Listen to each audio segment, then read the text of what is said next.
Hi hello welcome to పన్నెడ family రుచులకి స్వాగతం సుస్వాగతం. మన ఛానల్ని కొత్తగా చూస్తున్నట్లయితే ప్లీజ్ సబ్స్క్రైబ్ చేసుకోండి. ఇవాల్టి వీడియో వచ్చేసి పాతకాలపు నాటి అట్టికాయ ఆవని ఎలా ప్రిపేర్ చేసుకోవాలో చూద్దామండి. నాకు ఈ రెసిపీ వచ్చేసి మా అత్తయ్య చెప్పారనమాట. ప్రాసెస్లోకి అయితే వెళ్ళిపోదామా మరి. ఇప్పుడు ముందుగా నేను కొద్దిగా చింతపండును అయితే తీసుకుని ఒక గిన్నెలోకి అయితే వేసుకున్నాను. అందులోకి మీకు ఎన్ని కావాలో అన్ని వాటర్ వేసుకొని, చింతపండుకి తగినట్టుగా వాటర్ వేసుకొని, ఇప్పుడు మనం చింతపండుని అయితే బాగా పిసకాలి. పిసికిన తర్వాత ఆ వాటరే మనకి కావాలన్నమాట. ఇప్పుడు చింతపండు వాటర్ ఇప్పుడు బాగా నలిపేసిన తర్వాత ఆ నీళ్ళు వస్తాయి కదా, ఒక స్టెయినర్ సహాయంతో ఆ నీళ్ళు అయితే వడగొట్టేసుకోవాలన్నమాట. ఎటువంటి తిత్తు ఏమీ లేకుండా ఈ విధంగా అయితే చేసుకోవాలి శుభ్రంగా. ఇప్పుడు ఈ వాటర్లోకి అరటికాయ, నేను ఇక్కడ 3 అరటికాయలని అయితే తీసుకున్నానండి. ఈ 3 అరటికాయలని తొక్క తీసేసి అలాగే చిన్ని చిన్ని ముక్కల కింద కోసుకోవాలి. ఇలా కోసుకొని ఇప్పుడు మనం ఇందాడ చింతపండు నీళ్ళు రెడీగా పెట్టుకున్నాం కదా, అందులోకి అయితే వేసేసుకోవాలన్నమాట. ఇలా ముక్కలు కోసుకొని ఈ చింతపండు వాటర్లోకి వేసేసుకున్నాను అనమాట అరటికాయ ముక్కల్ని. ఇప్పుడు ఇందులోకి పసుపుని అయితే యాడ్ చేసుకుంటున్నానండి. ఇలా యాడ్ చేసుకున్న తర్వాత దీన్ని పొయ్యి మీద పెట్టేసి అరటికాయ ఉడికినంతసేపు కూడా చింతపండు నీళ్ళు అయితే ఉడికించాలన్నమాట.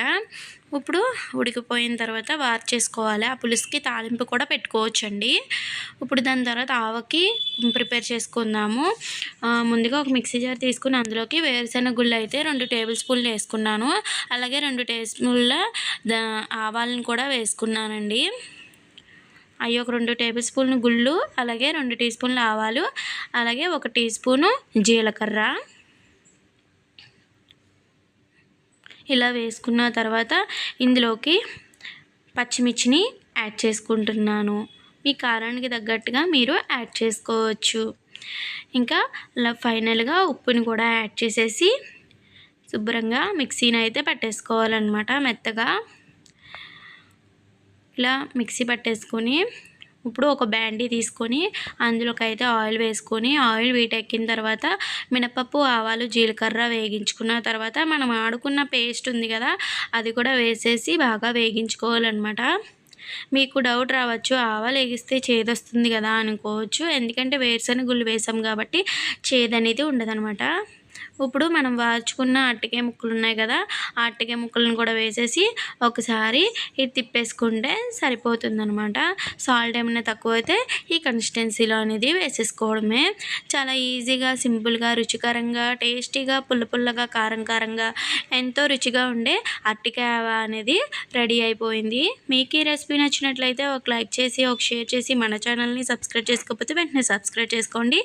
అలాగే మన ఛానల్ని షేర్ కూడా చేయండి. Thank you for watching. ఇంకా వెజిటేరియన్ రెసిపీస్లో మీకు ఏమైనా రెసిపీస్ కావాలి అనుకుంటే కామెంట్ చేయండి. ఈ రెసిపీ ఎలా అనిపించింది అనేది కామెంట్ చేయండి. Bye bye.